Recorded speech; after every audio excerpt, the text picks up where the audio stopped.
இவங்க எதுக்கே ரெசார்ட்டுக்குள்ளே அதிமுக வைக்கிறாங்க, டெய்லி எடப்பாடி அங்கே போகிறார், இல்லை அவங்கள இங்கே வந்துட்டு மீட்டிங்னு போகிறாங்களே, யாருக்கிட்ட இருந்து காப்பாற்று அப்படின்னா அவங்கக்கிட்ட இருந்து அவங்கள காப்பாற்றிக்கங்கிறது தான் இன்றைக்கி தெரிய வந்திருக்கு. காலையில் எடப்பாடி பழனிசாமி அவர்கள் கூட்டம் போடுறாரு.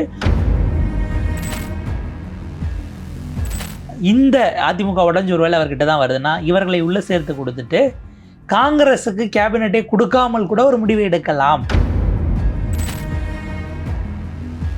காங்கிரஸ் நகர்த்திட்டீங்கன்னா விஜய் அடுத்த 5 வருஷம் மத்திய அரசோட பெருசாக சண்டை போட வேண்டாம். டெல்லி இதை சந்தோஷமாக ரசிக்கும். ஏன்னா இவங்க இங்கே போயிட்டாங்கன்னா அடுத்த 5 ஆண்டுகள் இந்த ஒரு ஃபேக்ஷன் இருக்கும்போது 2029 தேர்தலுக்கும் 30 அதிமுக ஒரு முழு ஃபோர்ஸாக வருமான ஒரு கேள்வி இருக்குது. அவங்களுடைய திட்டம் அடுத்த 10 to 15 ஆண்டுகளுக்கு விஜய் விசஸ் அண்ணாமலை என்று கொண்டு போய் நிறுத்துவதுங்கிறது பாஜகவினுடைய நீண்டகால செயல் திட்டமாக இருக்கிறது. ஜெயலலிதா அம்மையாருடைய மறைவுக்கு பிறகு தமிழ்நாட்டில் ஒரு சக்தியாக வளரணும்னு பாஜக நினச்சிது. இப்போ இதற்கு பிறகு விஜய் திமுக அதிமுகனா 4வது பொசிஷனுக்கு தான் நம்ம சண்டையே செய்ய வேண்டியிருக்கும். இப்போ காங்கிரஸ் இங்கே உள்ளே போகுதுன்னா கூட்டணிக்குள்ளே ஆளுங்கட்சியோடு போனால் அவங்க வளருவாங்க. அப்போ அந்த இடமும் கிடைக்காம போயிருமாங்கிற இடத்திலிருந்து 3வது இடத்தில் இருக்கிற அதிமுகவை நகர்த்துவதற்கான முயற்சியான ஒரு கேள்வி இருக்குது. அந்த வகையில் இந்த முயற்சி முன்னெடுக்கப்பட்டிருக்கிறதா? ஏன்னா திமுக அதிமுகவை கூட இணைச்சிடலாமா பேசாமங்கிற நிலைமைக்கு அந்த ஒரு ப்ரப்போசலை டெல்லி தான் கொடுத்துச்சு. திமுக அதிமுக அந்த எண்ணம் இல்லை. திமுக எதிர்கட்சியாக செயல்படும் போது எந்த அளவுக்கு குடைச்சல் கொடுப்பாங்க அப்படிங்கிறது அதனுடைய பீக்காக இந்த 5 ஆண்டுகள் இருக்கும்னு நான் ப்ரெடிக்ட் பண்ணுறேன்.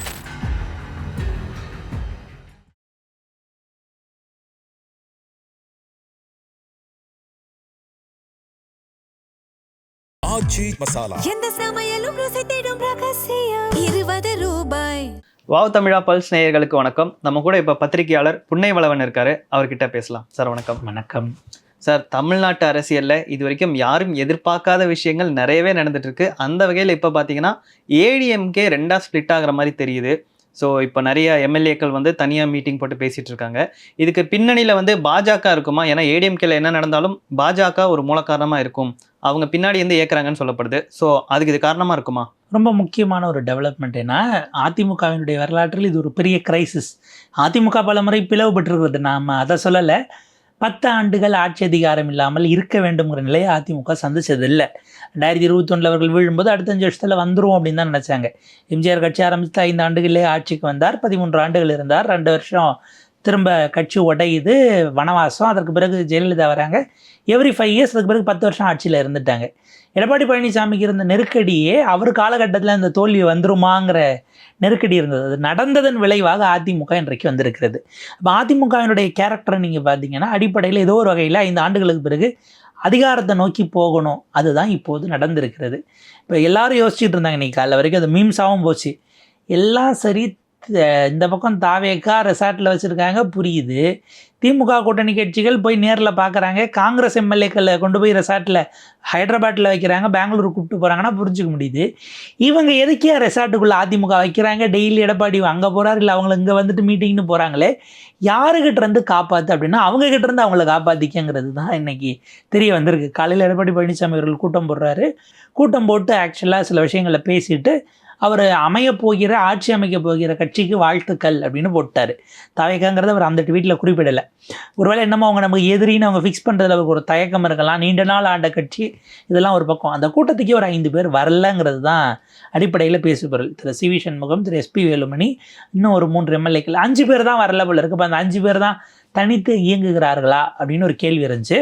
அது அதோட நிற்குதானா? இல்லை. அதற்கு அடுத்த கட்டமான டெவலப்மெண்ட் தான் இப்போ ஏறத்தாழ 30க்கும் மேற்பட்ட எம்எல்ஏக்கள் அவங்க ஜெயித்திருக்கிறது. 49 வரைக்கும் போயிருக்குன்னு நினைக்கிறேன். அப்போ அந்த 49ல் 30க்கும் மேற்பட்டவர்கள் அப்படின்னா இன்னும் 2 பேர் வந்தால் 2/3 கட்சி எம்எல்ஏக்கள் உடைவதாக ஆகும். ஏன் இந்த 2/3ங்கிற எண்ணிக்கை முக்கியம்னா, இப்போ நாளைக்கு இவங்கெல்லாம் எம்எல்ஏக்களாக பதவி இருக்கிறாங்க, ஏற்றுட்டு போனாலும் இவங்க எம்எல்ஏ ஆவதற்கு அந்த A-Form B-Formல எடப்பாடி பழனிசாமி தான் கையெழுத்து போட்டார். அவர் என்ன சொல்லலாம்னா, எங்கள் கட்சியை விட்டு தாவிட்டாங்க, எம்எல்ஏ பதவியை பறிக்கணும் அப்படின்னு அவரால் ரெப்ரசன்டேஷன் கொடுக்க முடியும். சபாநாயகர் தான் முடிவெடுக்கணும். அவங்க இப்போ என்னென்னா, எதற்காக இந்த உடைவு நடக்கிறது? ஒன்று, அவங்களுக்கு இதில் நம்ம 2 காரணங்கள் அல்லது 3ஆவது நம்ம பிரிச்சுக்கலாம். ஒன்று, பாஜக இதை விரும்புகிறதா? இன்றைக்கி இதுக்கப்புறம் களம் தாவேகா விசஸ் எதிர்கட்சியான திமுகன்னு போய் நிற்க போகுது. ஜெயலலிதா அம்மையாருடைய மறைவுக்கு பிறகு தமிழ்நாட்டில் ஒரு சக்தியாக வளரணும்னு பாஜக நினச்சிது. இப்போ இதற்கு பிறகு விஜய், திமுக, அதிமுகனா 4வது பொசிஷனுக்கு தான் நம்ம சண்டையே செய்ய வேண்டியிருக்கும். இப்போ காங்கிரஸ் இங்கே உள்ளே போகுதுன்னா கூட்டணிக்குள்ளே ஆளுங்கட்சியோடு போனால் அவங்க வளருவாங்க. அப்போ அந்த இடமும் கிடைக்காம போயிருமாங்கிற இடத்திலிருந்து 3வது இடத்தில் இருக்கிற அதிமுகவை நகர்த்துவதற்கான முயற்சியான ஒரு கேள்வி இருக்குது. அந்த வகையில் இந்த முயற்சி முன்னெடுக்கப்பட்டிருக்கிறதா? ஏன்னா இதில் இன்னைக்கு ப்ராமினெண்ட்டாக இருக்கக்கூடியவராக சி.வி. சண்முகம் இருக்கிறார். அவர் 2 நாளைக்கு முன்னாடி டெல்லி போயிட்டு வர்றாரு. டெல்லியில் தன்னுடைய ராஜ்யசபா உறுப்பினர் பதவியை ராஜினாமா பண்ண போகிறார். நம்ம கடந்த காலத்தில் பார்த்துருக்குறோம், பெரும்பாலும் ஆளுங்கட்சியாக இருந்து எம்பி இங்கே ஜெயிக்கிறாங்கன்னா இங்கே மந்திரி ஆகலாம், அங்கே வெறும் எம்பி தாங்கிறதுக்காக ராஜினாமா பண்ணுவாங்க. ஆனால் இங்கே ஒரு எதிர்கட்சியாக கூட அந்த கட்சி வரல. எதற்காக சி.வி. சண்முகம் அந்த எம்பி பதவி இன்னும் 4.5 வருஷம் இருக்குது அவருக்கு, அதை விட்டுட்டு ஏன் வராருங்கிற கேள்வி பலரையும் புருவத்தை உயர்த்தியது. நீங்கள் ராஜினாமா கடிதத்தை ஒரு மெயில் கூட பண்ணலாம், நேரில் தான் போய் துணை குடியரசுத் தலைவர், ஏன்னா அவர் ராஜ்யசபாவுக்கு அவர் தான் தலைவருங்கிறதுனால சிபிஆர் அவர்களை பார்த்தாங்களா, இல்லை அவர் தமிழ் தெரிந்தவருங்கிறதுக்காக பார்த்தீங்களா, இல்லை டெல்லியில் அதை தாண்டி வேறு மீட்டிங் நடந்ததாங்கிற கேள்வி இருக்குது. பாஜகவினுடைய ஹேண்ட் இதில் இருக்கிறதா? பாஜகவோட ஹேண்டு 1. 2வது, சிவிஎஸ் உள்ளிட்டவர்கள் 5 ஆண்டுகள் கழித்து நம்ம அதிகாரம் இல்லாமல் இருக்க முடியாதுங்கிறதுனால ஒரு சங்காக உடச்சிக்கிட்டு போய் அவங்க நேரடியாக இணைய போகிறார்களா? யாரோடனா தாவேகாவை ஆதரித்து உள்ளே இணைஞ்சு அமைச்சர் பொறுப்போடு தான் ஆப்வியஸாக அவங்க போகிறதுக்கான வாய்ப்பு இருக்குது. அந்த டிமாண்டை கொண்டு போய் ப்ரப்போசலை கொடுக்க போகிறதா சி.வி. சண்முகம் தரப்பு என்கிற கேள்வி. ஏன்னா இவங்க உடைச்சிட்டு போனாங்கன்னா அடுத்த 5 ஆண்டு ஒருவேளை விஜய் சேர்த்துக்கலன்னா கட்சி நடத்தணும், வழக்காக போடணும். நாங்கள் தான் உண்மையான அதிமுகன்னு ஒரு கேஸை போட்டார் இல்லையா ஓபிஎஸ் அவர்கள், சசிகலா அம்மையார் போட்ட சிவில் சூட்டு நம்ம போயிட்டுருக்கு. இதெல்லாம் வழக்கு நடத்தணும், கூட்டம் நடத்தணும், ஆதரவாளர்களை வச்சுருக்கணும், இதெல்லாம் இன்னும் எக்கச்சக்கமாக செலவாகும். நீங்கள் ஆளுங்கட்சியாக போய் ஜாயின் பண்ணிட்டீங்கன்னா அந்த செலவை உங்களால் சமாளிக்க முடியும் கூட்டணியில் அப்படின்னு ஒரு ஸ்கூல் ஆஃப் தாட் இருக்குது. செஞ்சது தான் செஞ்சார். இப்போ தாவேக்கா நிலைமை யோசிச்சு பாருங்கள், செஞ்சது தான் செஞ்சார். ஒரு 3 நாளைக்கு முன்னாடி செஞ்சுருந்தா நாங்கள் இத்தனை கட்சிகள்கிட்ட 4 நாள் மண்டை காயிற வரைக்கும் போயிருந்திருக்க மாட்டோமே. அப்பயே வந்திருந்தா சேர்த்துட்டு கொடுத்துருக்கலாம். ஏன்னா நீங்கள் 120 121 வச்சுக்கிட்டுலாம் 5 ஆண்டுகளை ஓட்ட முடியாது. அவங்க வெளியிலிருந்து ஆதரவு தராங்க, எந்த விதமான இது இல்லாமல் அன்கண்டிஷனல் சப்போர்ட்னு. ஆதரவை எப்போது வேணாலும் வாபஸ் வாங்கலாம். இன்னொரு சிக்கல் என்னென்னா, உங்களுக்கு ஒரு மசோதா 234 பேர் உள்ளே இருக்காங்கன்னா எப்போ பாஸ் பண்ணப்படும்னா 118 பேர் ஓட்டு போடணும். இவங்க ஏதாவது ஒன்று எதிர்த்து ஓட்டு போட்டால் மசோதா தோற்கடிக்கப்படும். பட்ஜெட் நீங்கள் ஒவ்வொரு ஆண்டும் பட்ஜெட் கொண்டு வரீங்க இல்லையா, பட்ஜெட்டுக்கு ஓட்டு போடணும். அந்த ஓட்டெடுப்பு தோற்கிறது அப்படின்னா ஆட்சி கவர்ந்துடும். ஏன்னா நீங்கள் கஜானாலேருந்து பணமே எடுக்க முடியாது, சம்பளம் பட முடியாது. அரசு பட்ஜெட் தோற்கடிக்கப்பட்டால் அரசே கவிழ்ந்ததாகத்தான் அர்த்தம். அடுத்த கட்டமாக ஆட்சி கலைப்புங்கிறத நோக்கி தான் நகரும். அப்படி ஒரு சூழல் உருவாயிரும். அப்போ அடுத்த 5 ஆண்டுகளுக்கு வெளியிலிருந்து ஆதரவு இவங்க தராங்கனாலும் அடுத்த 5 வருஷம் நீங்கள் கொண்டு வர எல்லா மசோதாவையும் அவங்க ஆதரிக்கணும், இல்லைனா மசோதா தோற்கடிக்கப்படும். அல்லது எதிர்கட்சியை ட்ரிகர் பண்ணி அவங்க அவையை விட்டு வெளியில் நடப்பு திமுகவோ அதிமுகவோ பண்ணிருச்சுன்னா மொத்த நம்பர் குறைஞ்சிரும். இப்போ இவங்க 40 பேர் வெளில போகிறாங்கன்னா 200 190 தான் இருக்குது. அதில் பாதின்னும் போது தாவேக்கா 108 பேர் ஓட்டு போட்டாலும் 200க்கு 108ங்கிறது மோர் தென் 50% தானே. அப்படி பாஸ் பண்ணலாம்.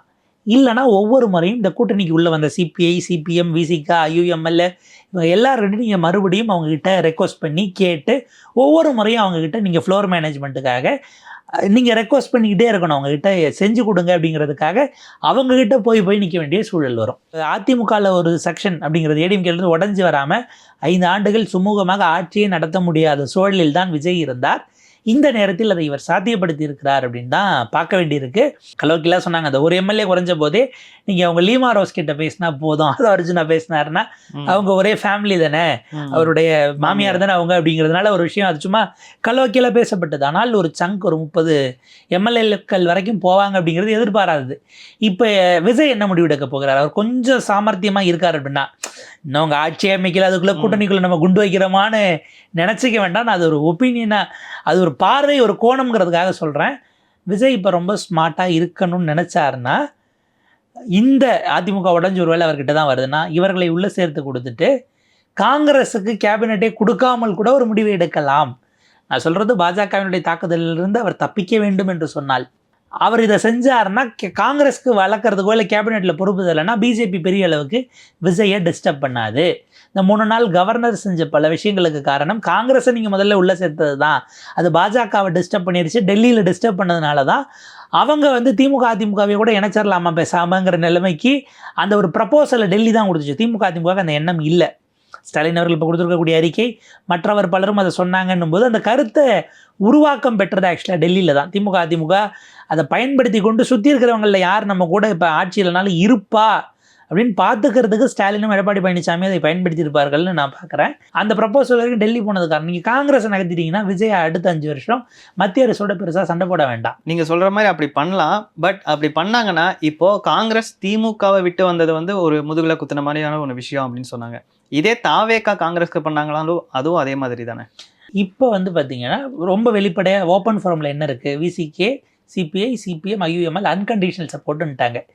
காங்கிரஸ் அவங்க நாங்கள் ஆதரிக்கிறோம், இப்போ மட்டுமல்ல அடுத்த லோக்சபா, அடுத்த ராஜ்யசபா, உள்ளாட்சி தேர்தலெலாம் கொடுத்தாங்களே தவிர கேபினெட் மினிஸ்ட்ரி பவர் ஷேருங்கிறது ஆன் ரெக்கார்டில் அறிக்கையில் இல்லை. அரசியல்வாதிகள் வேணும்னா எப்படி வேணாலும் டைப்பாக மாற்றிக்கலாம், அது பிரச்சனை இல்லை.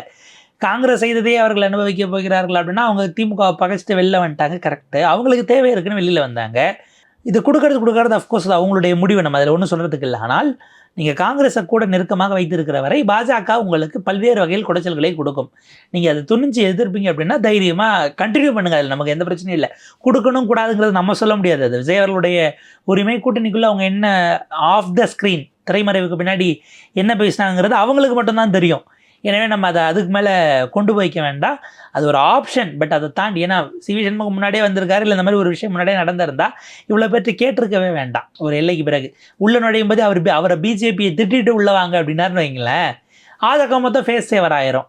மதவாத பாசிச பாஜகவை தமிழ்நாட்டில் அனுமதிக்காமல் இருப்ப மதச்சார்பற்ற ஒரு முற்போக்கு ஆட்சியை அமைப்பதற்காகன்னு சிம்பிளாக சொல்லிட்டு நீங்கள் உள்ள வந்துக்கலாங்கிற அந்த இடம் தான் போகும். இப்போ சிவிஎஸ் கொடுத்தாலும் இவர் இயக்கணும்னா இவருக்கு அந்த நெருக்கடி இருக்குது. 5 ஆண்டுகளை ட்ராவல் பண்ணுறதுக்கு எக்ஸ்ட்ரா எண்ணிக்கை வேணும். மேபி இதை உடச்சி அனுப்புனதில் அவங்களுக்கு ரோல் இருக்காங்கிறத தாண்டி டெல்லி இதை சந்தோஷமாக ரசிக்கும். ஏன்னா இவங்க இங்கே போயிட்டாங்கன்னா அடுத்த 5 ஆண்டுகள் இந்த ஒரு ஃபேக்ஷன் இருக்கும்போது 2029 தேர்தலுக்கும் 30 அதிமுக ஒரு முழு ஃபோர்ஸாக வருமான ஒரு கேள்வி இருக்குது. அவங்க எப்படி மாறிடுவாங்க, அவருக்கு தோக்கடிக்கணும்னு பார்ப்பார், இவங்க தோக்கடிக்கணும்னு பார்ப்பாங்க. அந்த இடத்துக்கு போகும்போது அவங்களுடைய திட்டம் அடுத்த 10 to 15 ஆண்டுகளுக்கு விஜய் வெர்சஸ் அண்ணாமலை என்று கொண்டு போய் நிறுத்துவதுங்கிறது பாஜகவினுடைய நீண்ட கால செயல் திட்டமாக இருக்கிறது.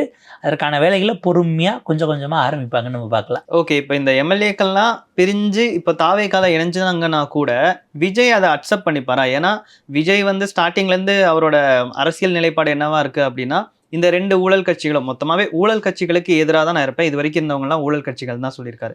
ஸோ அந்த ஊழல் கட்சியிலேருந்து இப்போ பிரிஞ்சு வர எம்எல்ஏக்களை அவர் சேர்த்துக்கிட்டாரு அப்படின்னா அது அவர் கட்சி ஆரம்பிச்சதுக்கோ இல்லை அவர் இந்த மாதிரி மக்கள்கிட்ட பிரச்சாரம் பண்ணதுக்கோ ஒரு அர்த்தம் இல்லாமல் போயிடும் இல்லையா? முதல் விஷயம், இவங்க தாவேக்கால சேர மாட்டாங்க, நாங்கள் தான் அதிமுகன்னு கிளைம் பண்ணிட்டு போய் சேருவாங்க. 1.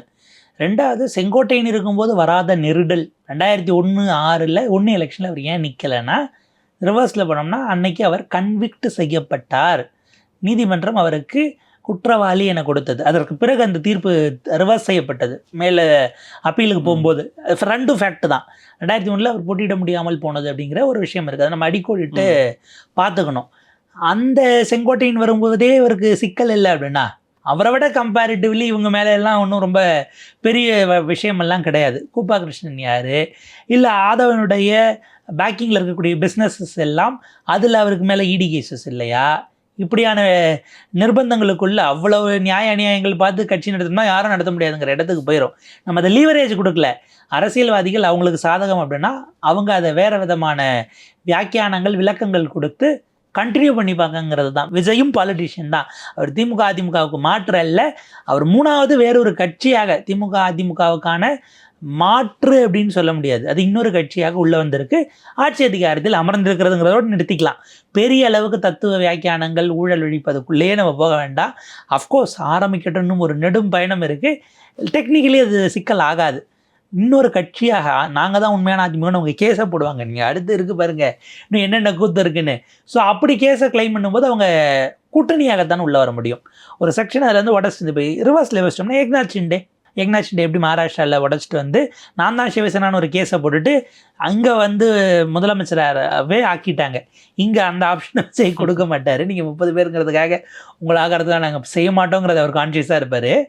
பட் அதை உள்ளே சேர்த்துக்கிறது இதர இப்போ என்னென்னா இந்த இது வரைக்கும் துணை முதல்வர் போஸ்ட் யாருக்கும் கொடுக்குறதா ப்ராமிஸ் பண்ணலை. டிவிஎஸ் மேபி அதை டிமாண்ட் பண்ணுறாரா எப்படி என்ன ஈக்குவேஷன்ஸ் முதல்ல அங்கே உடையிறதுங்கிறது உறுதியாகட்டும். முடிச்சுட்டு எப்படி ஆனாலும் அதிமுக உடையிறதுங்கிறது எதிர்பார்க்கப்பட்டது தான் தேர்தலுக்கு பிறகு. ரொம்ப நாளாகும்னு பார்த்தோம், பட் அது உடனே நடக்குதுங்கிறது தான் நமக்கு சர்ப்ரைசிங்கே தவிர திமுக அதிமுக 2 கூட்டணிகளும் நம்ம இப்போ அதிமுகவில் ஒரு ஃபேக்ஷன் தான் பார்க்குறோம், கூட்டணியும் அடுத்து வரும். அண்ணாமலை இப்போ ஒரு சின்ன பிரேக்கில் இருக்கிறாரு. முடிச்சுட்டு அவர் ப்ரெஸ் மீட் ஆரம்பிச்சாரா, இந்த தோல்விக்கு யார் காரணம், இந்த கூட்டணியை இப்போ தொடரணுமா, கூட்டணி மொத்தத்தையும் தோற்கடித்தது யார் அப்படின்லாம் அடுத்தடுத்து வந்தது அப்படின்னா அந்த கூட்டணியும் வேற ஒரு ரிஃபார்மேஷனுக்கு போகும். ஸோ ஒட்டுமொத்தமாக 2026 விஜய் பொறுப்பேற்கிற நாளிலிருந்து எடுத்தவர்களும் கூட தமிழ்நாடு அரசியல் ஒரு புதிய பரிணாமத்திற்கு, புதிய வடிவங்களுக்கு, புதிய முகங்களை நோக்கி நகருகிறது அப்படின்னு நம்ம உறுதியாக எடுத்துக்கலாம். சரி, ஓகே. இப்போ ஒரு வேளை அவங்க ஏடிஎம்கேல இருந்து டிவிகேக்கு ஜாயின் பண்ணிட்டாங்க, விஜயும் அக்செப்ட் பண்ணிக்கிட்டாரு அப்படின்னா அவங்க ஆட்சி நடத்துறதுல விஜய்க்கு என்னென்ன மாதிரியான சிரமங்கள்லாம் இருக்கும்னு நீங்க நினைக்கிறீங்க? இல்லை, ஒரு வகையில் அது பாசிட்டிவாகவும் போகலாம். ஏன்னா அவர் சட்ட அமைச்சராக இருந்திருக்காரு, கூட வரக்கூடிய ஃபேக்ஷனில் இருக்கணும், எக்ஸ்பீரியன்ஸ்டு பாலிட்டிஷியன்ஸ் இருப்பாங்க. இப்போ இன்னைக்கு வரைக்குமே 4 முறை திரும்ப கவர்னர்கிட்ட போனதும் அவருக்கு பேக் ஃபயர் ஆயிருக்கு. பர்ஸ்பெக்டிவ் வைஸ் நீங்கள் ஏன் இவ்வளோ தப்பாக பண்ணுறீங்க, கவர்னர்கிட்ட டைம் வாங்காமல் போயிட்டு பாதியில் யூட்டன் அடித்து வந்தது அப்படிங்கிறது விமர்சனத்துக்குள்ளாகும். திரும்ப கன்வின்ஸ் பண்ணி நீங்கள் போனதுங்கிறத செட் பண்ணாலும் நீங்கள் ஆனது நியூஸ் ஆகுது இல்லை. அப்போ இது கூட தெரியாமல் நீங்கள் எப்படிங்க போக முடியுங்கிற அந்த விமர்சனம் ரொம்ப அம்மெச்சூர், அவங்களுக்கு அந்த எக்ஸ்பீரியன்ஸ் இல்லைங்கிறதுனால ரொம்ப முதிர்ச்சி இல்லாமல் நீங்கள் நடந்துக்கிறீங்க என்கிற அந்த விமர்சனம், அந்த பார்வை என்பது தவிர்க்க இயலாதது. இதை ஹெல்ப் பண்ணக்கூடிய இடத்துல கவர்னன்ஸில் ஏற்கனவே இருந்தவங்க கிட்ட, எக்ஸ்பீரியன்ஸ்டான ஆட்கள் கிட்ட அவர் ஐடியா கேட்கும்போது, ஆலோசனை கேட்கும்போது அது சிறப்பான விஷயமாக மாறும். இது பாசிட்டிவ்.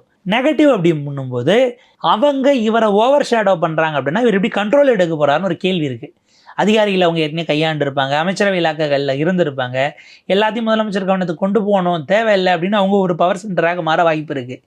அது விஜய்க்கு உள்ளபடியே ஒரு சவால் தான். ஸ்டாலின் அவர்களுக்கு எப்படி அதிகாரிகளை கண்ட்ரோல் பண்ணுற இடத்துல அவர் தவற விட்டாருங்கிற விமர்சனம் இப்போ வரைக்கும் இருக்கோ, அதிகாரிகள் அப்படிங்கிறத தாண்டி சீனியர் பாலிட்டிஷியன்ஸை உட்கார வைக்கும்போது என்ன பண்ண போகிறாங்கங்கிறது விஜய்க்கான ஒரு சவால். அது அவர் எப்படி ஹேண்டில் பண்ணுறாருங்கிறத பொறுத்து, அவர் எந்த இடத்துல கண்ட்ரோல் எடுக்கிறாருங்கிறத பொறுத்து. நான் சொல்கிறது அதிகார ரீதியிலாக யாருடைய முடிவு இறுதி முடிவுங்கிற அந்த இடம் இருக்குது இல்லையா, கண்ட்ரோல் எடுக்கிறாரு மீன் பண்ணுறது அதை என்பதை பொறுத்து ஒரு பெரிய அளவுக்கு அது சிக்கல் இல்லாமலும் அவரால் கொண்டு போக முடியும். ஒரு மிகப்பெரிய பயிற்சி அப்படிங்கிறது இந்த இடத்துல நிச்சயமாக உருவாக போகுது அவங்களுக்கு. ஏடிஎம்கேலேருந்து நம்ம எம்எல்ஏக்கெல்லாம் வராங்க, ஓகே. இப்போ அவங்க வந்துட்டாங்கன்னா, ஒரு 35 எம்எல்ஏ கிட்ட வந்துட்டாங்கன்னா, இப்போ ஆல்ரெடி ரொம்ப டிமாண்ட் பண்ணி இவங்க எக்ஸ்பெக்ட் பண்ணி 3-4 நாளாக காத்துட்டு இருந்த விசிகா ஆதரவு கொடுத்துட்டாங்க, முஸ்லீம் லீக் கொடுத்துட்டாங்க, கம்யூனிஸ்ட் பார்ட்டிகள் எல்லாம் கொடுத்துட்டாங்க. ஸோ இந்த 35 எம்எல்ஏஸ் இங்கே வரும்போது இவங்க கொடுத்த இந்த ஒரு 11 சீட் அப்படிங்கிறது உங்களுக்கு பெரிய விஷயமா தெரியாதா? காங்கிரஸ் எல்லாமே சேர்த்து. இல்லை, அது எங்கே சிக்கல் வரும்னா, அவங்கள வெளில போங்கன்னு இவங்களும் சொல்ல மாட்டாங்க.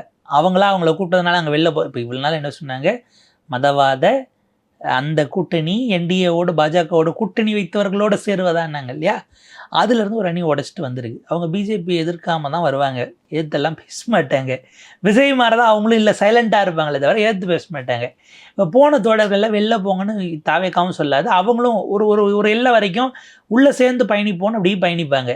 முரண் வரக்கூடிய இடம் இருக்குது இல்லையா, அது கட்சி ரீதியிலாக இல்லை ஏதாவது பாலிசி டெசிஷன்ஸ் எடுக்கிறாங்க. இப்போ ரொம்ப சிம்பிளான கேள்வி, பரந்தூரில் எதிர்த்து விஜய் நேராக அங்கே போய் பேசினார். நிலம் கையகப்படுத்துகிற ப்ராசஸ் போயிட்டுருக்கு, மாநில அரசு ஒத்துழைக்காதுன்னு ஒரு பெரிய பாலிசி டெசிஷன் அவரால் எடுக்க முடியுமா? அவர் சொன்னார், நான் செக்ரட்டரியேட்டுக்கு முதலமைச்சர் சந்திக்க நான் கூப்பிட்டுட்டு போவேன். இப்போ அவரே முதலமைச்சர், அவங்க வர வேண்டாம், வராமலே நீங்கள் செஞ்சுருவீங்களா? மேல்மால சிப்காட்டுக்கு நிலம் கையகப்படுத்திய அதை எதிர்த்து போராடிய விவசாயி அருள் ஆறுமுகம் மீது குண்டர் சட்டம் போடப்பட்டது. அவரை நீங்கள் கேண்டிடேட்டாகவே ஏவாவலுக்கு எதிராக நிப்பாட்டினீங்க. இப்போ அங்கே நிலம் கையகப்படுத்துவது நிறுத்தப்படும். அதெல்லாம் பாலிசி டெசிஷன்ஸாக வரும். இப்போ இப்படி வரும்போது அரசு ஏற்கனவே எடுத்த அரசு என்ன நிலைப்பாடோ அதை தான் விஜய் அரசு எடுத்தா இவங்களுக்கெல்லாம் சிக்கல். சிபிஎம், சிபிஐ, விசிகா எல்லாருக்கும் சிக்கல். இவங்க அதை எதிர்க்கணும். அப்படி எதிர்க்கிற நேரத்தில் அரசு அப்படி தான் இருக்குன்னு சொன்னால் அவங்களா வெளில வரக்கூடிய சூழல் அதுவாக உருவாகும். மோடி அரசு எதிர்த்து திடீர்னு இவங்கெல்லாம் சேர்ந்து ஒரு பெரிய போராட்டம் அறிவிக்கிறாங்கன்னா ஆளுங்கட்சி அதுக்கு அனுமதி போலீஸ் கொடுக்கலன்னா கொடுக்கும்னு நம்ம சொல்ல முடியாது இல்லையா. இது ஏதோ ஒரு வகையில் நெருக்கடி தான். அந்த நெருடலை தாண்டி எப்படி போக போகுது, எப்படி அது ஷேப்புக்கு வரப்போகுதுங்கிறதான் நம்ம கவனிக்க வேண்டியதாக இருக்கும். இது எல்லாருக்குமே இப்போ என்னென்னா வெளியில் வந்தாச்சு, நீங்கள் ஃபேஸே வர என்ன காங்கிரஸ் வந்து சொல்லாமல் போனது அப்படிங்கிறது தான் வருத்தம்னு ஸ்டாலின் குறிப்பிட்டார், தவிர நன்றி தெரிவிக்க கூட வரலன்னு.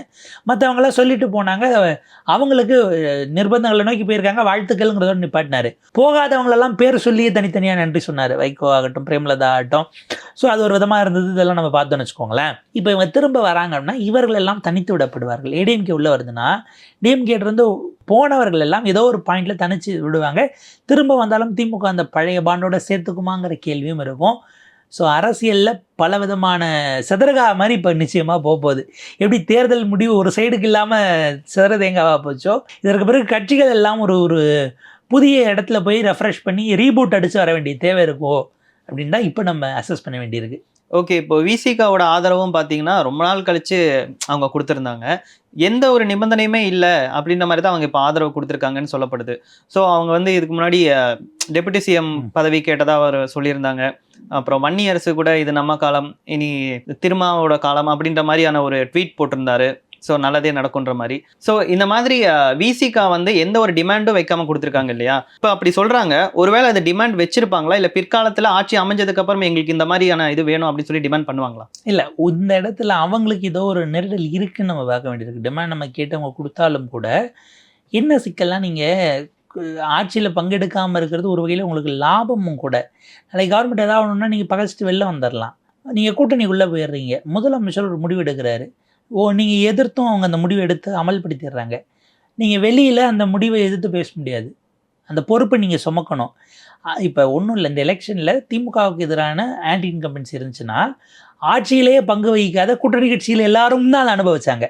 ஏன்னா அந்த 5 வருஷம் நீங்கள் கூட தொன்னீங்க, கவர்மெண்ட்டு செஞ்சதை டிஃபெண்ட் பண்ணீங்க, அதை ஆதரித்து பேசுனீங்க. நீங்கள் ஒரு அமைச்சராக உட்கார்ந்துட்டு இந்த எதிர்ப்பலை எதிர்த்து இருந்தால் பரவாயில்ல.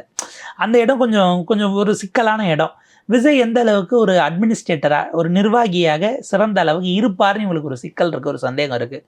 நம்பி போயிட்டு நாளைக்கு அது ஏதாவது சிக்கலாகுதுன்னா நம்ம அதை போய் புது வெளியில் அதை வந்து சமாளித்து பேச வேண்டியிருக்கும். அரசினுடைய முடிவு நமக்கு அது விருப்பம் இல்லைனாலும் அவங்க எடுத்துருவாங்க, நாம் போய் அதை பொது வெளியில் அதை மக்களை கன்வின்ஸ் பண்ண வேண்டியிருக்கும். அதே போல் பாஜக எதிர்ப்பில் இவர் எந்த அளவுக்கு உறுதியாக இருப்பாருங்கிற இடமும் நமக்கு சிக்கலாக இருக்குது. எனவே நமக்கு சேஃப்டிக்கு நம்ம வந்து கொள்கையிலிருந்து வழிவிட்டோன்னு நாளைக்கு பேர் வந்துட வேண்டாங்கிறதும் அவங்க யோசித்ததுக்கான ஒரு காரணமாக இருக்கும். ப்ராக்டிக்கல் டிஃபிகல்ட்டிஸு அவர்களுடைய ஃபேஸ் சேவர், அவங்க எதற்காக அரசியல் நடத்துகிறாங்களோ அதுக்கு சிக்கல் இல்லாமல் இருக்க வேண்டும் என்பதற்காக இந்த முடிவுக்கு வந்திருக்க வாய்ப்பு இருக்குது. ஆஃப்டர் கார்டில் பலரும் பலது பேசியிருக்கலாம். அது எப்போ தெரியும்னா, நாளைக்கு உடச்சிக்கிட்டு வெளில வந்தால் தான் அவங்க என்ன கேட்டாங்கன்னு இவங்க சொல்லுவாங்க. அது வரைக்கும் ஓடின ஸ்பெக்குலேஷனாகவே இருக்கட்டும். ஒரு முடிவுக்கு வந்துட்டாங்க அப்படின்னும் நம்ம அதை தாண்டி அதில் பேசிக்க வேண்டாம். இப்போ தாவேகா தரப்பில் இணைஞ்ச கட்சிகள்லாம் பார்த்தீங்கன்னா திமுகலேருந்து பிரிஞ்ச கட்சிகள் தான். விசிகா தலைவர் கூட நேற்று போய் ஸ்டாலின் அவர்களை மீட் பண்ணியிருக்காரு. ஸோ ஸ்டாலின் அவர்கள் வந்து இந்த மாதிரி இந்த ஆட்சிக்கு வந்து ஒரு பின்புலமாக இருப்பாரா, தாவேகா என்ன பண்ணணும் அப்படிங்கிறத ஸ்டாலின் தான் சொல்லணுமா, அந்த ஒரு இதில் இருப்பாங்களா? இல்லை, அடிப்படையில் அதில் 2 விஷயம் இருக்குது. ஒன்று, ஒரு டாக்டிக்கலாக மூவ் பண்ணி நம்ம கட்சியை ஃப்ரெஷ்ஷாக ஆரம்பத்துலேருந்தே புதுசாக ரீசெட் பண்ணி ஆரம்பிச்சிக்கலாம், கூட்டணிக்கு இவங்க இருக்கிறதுனால நம்ம நிறைய இழந்துட்டோமோன்னு ஒரு எண்ணம் இருந்து எல்லாரையும் அவர் சென்ட் ஆஃப் வந்தவங்களெல்லாம் அனுப்பி வச்சாரான்னு ஒரு ஆங்கிள் இருக்குது. காங்கிரஸுமே போய் சொல்லிட்டு வந்திருந்தா அவர் சரி போயிட்டு வாங்கன்னு தான் சொல்லியிருப்பாருன்னு வச்சுக்கோங்களேன். இப்போ ஏன்னா இப்போ நீங்கள் திரும்ப 0லேருந்து விர்ச்சுவல் வேர்ல்டில் நீங்கள் 0லேருந்து தான் ஸ்டார்ட் பண்ணணும். இங்கே கிராஸ் ரூட்டுக்கு போய் மறுபடியும் தொடங்கணும். ஒரு எதிர்கட்சி அரசியலில் 5 ஆண்டு நீங்கள் எதிர்பார்க்காத அளவுக்கான ஒரு எண்ணத்தில் ஒரு தோல்வி வந்திருக்கும் போது திரும்ப ஆரம்பிக்கும் போது இவங்களை கூட சேர்த்து கூப்பிட்டுட்டு போனால் அது கொஞ்சம் நமக்கு அது கூடுதல் சுமைன்னு அவர் யோசிச்சாரான்னு அதில் ஒரு ஆங்கிள் இருக்குது. 2வது, ஸ்ட்ராங்காக இப்போ அதிமுக ஒரு ஃபேக்ஷன் இங்கே வந்துட்டாலும் இவங்க ஒரு 60 பேர் இருக்காங்க அப்படின்னா ஏறத்தாழ அது 1/4 ஸ்ட்ரென்த்தாக இருக்க போகுது. இருக்கிறதுல 4 ஒரு பங்கு 25% போது அவங்களால கடுமையாக சில விஷயங்களை கொண்டு வர முடியும், பாலிசி ஸ்டேஷன்ஸில் எதிர்த்து பேச முடியும். அந்த வகையில் சட்டமன்றத்துக்கு அது ஆரோக்கியமானதாக இருக்கும். திமுக எதிர்கட்சியாக செயல்படும் போது எந்த அளவுக்கு குடைச்சல் கொடுப்பாங்க அப்படிங்கிறது அதனுடைய பீக்காக இந்த 5 ஆண்டுகள் இருக்கும்னு நான் ப்ரெடிக்ட் பண்ணுறேன். ஏன்னா 2 பேர் ஜெயிச்ச காலகட்டத்திலும் அவங்க எதிர்கட்சியாக ஆன் கிரவுண்டில் இருந்திருக்கிறாங்க. சட்டமன்றத்துக்குள்ளே தான் ப்ரெசன்ஸ் இல்லை. அதில் கலைஞர் ராஜினாமா பண்ணிடுறாரு, அடுத்து ஜெயிக்கிறாங்க, வைகோ பிரிவு வருது. ஸோ அதுவும் வெறும் சிங்கிள் எம்எல்ஏவாக மாறுகிறது. இதில் இருந்தும் அவங்க ரிவைவ் ஆகி வந்தாங்க. அதை செய்யும்போது கூடுதலாக இவங்களையும் சேர்த்து நம்ம கூட்டிகிட்டு போகணுமா அப்படிங்கிற ஒரு அதனால் இவங்களை கொஞ்சம் தள்ளி வச்சுட்டு நம்ம முதல்ல வளர்ந்து போங்கிற நோக்கமும் அதில் இருக்கான்னு நம்ம கவனிக்க வேண்டியிருக்கு. சொல்லிட்டு வந்திருந்தா காங்கிரஸ் இந்த மன கஷ்டமும் இல்லாமல் இருந்திருக்கலாம் அப்படிங்கிற ஒரு பார்வையும் இருக்குது. திமுக ஃப்ரம் ஜீரோ ஸ்டார்ட் பண்ணுறாங்க. மேபி அவங்க அடுத்த கட்டமாக உதயநிதியை கொண்டு போய் சேர்ப்பதற்கு அப்படின்னா கிராஸ் ரூட்லேருந்து அதை தொடங்கணும். ஃப்ரம் ஜீரோவிலேருந்து, இப்போ ஜீரோவா இல்லை தாவைக்கானுடைய நரேட்டிவ்ஸ் எல்லாம் கிரவுண்டுக்கு போய் மைனஸில் இருக்கான்னு தெரியல. மைனஸ்லேருந்து ஜீரோ ஆக்கி அப்புறம் ஜீரோலேருந்து நீங்கள் பாசிட்டிவ் வர வேண்டிய சூழலா அப்படிங்கிறத அவங்க கிரவுண்டுக்கு போய் அசஸ் பண்ணால் தான் தெரிய வரும். அஃப்கோர்ஸ் ஸ்டில் அவங்களுக்கான வாக்குகள் இருக்கிறது, 1 கோடியே கடந்தவங்களுக்கான வாக்கு இருக்குது. இந்த வாக்காளர்கள் எப்படி என்கேஜ் பண்ண போகிறாங்க, விஜய் வாங்கியவர்களை எப்படி அவருடைய தவறுகளை சுட்டி காட்டி ஆன் பாயிண்டில் ஷார்ப்பாக சுட்டி காட்டி அவங்கள தன்மையப்படுத்துகிறாங்களா, இதெல்லாம் நம்ம பொறுத்திருந்து தான் பார்க்கணும்.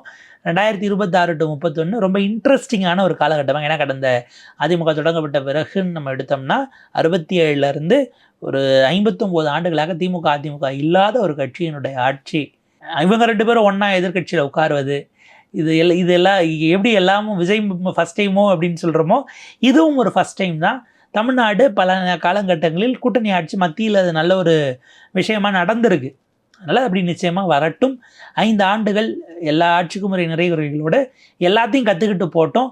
வாக்காளர்களுக்கு மக்களுக்கு என்ன செய்யணுமோ, தி பெஸ்ட்டாக எதை செய்ய முடியுமோ அதை ஒரு டிஸ்கஷனுக்குள்ளே கொண்டு வந்து செஞ்சால் சிறப்பாக இருக்கும் அப்படிங்கிறது தான் நம்முடைய எதிர்பார்ப்பாக இருக்குது. எல்லா கட்சிகளிடமும் சட்டமன்றம் ஆரோக்கியமான இடமாக இருக்கட்டும், தனிப்பட்ட அவதூறுகளுக்கான இடமாக இல்லாமல் இருந்தால் சந்தோஷம். ஓகே சார், நன்றி. மிக்க நன்றி.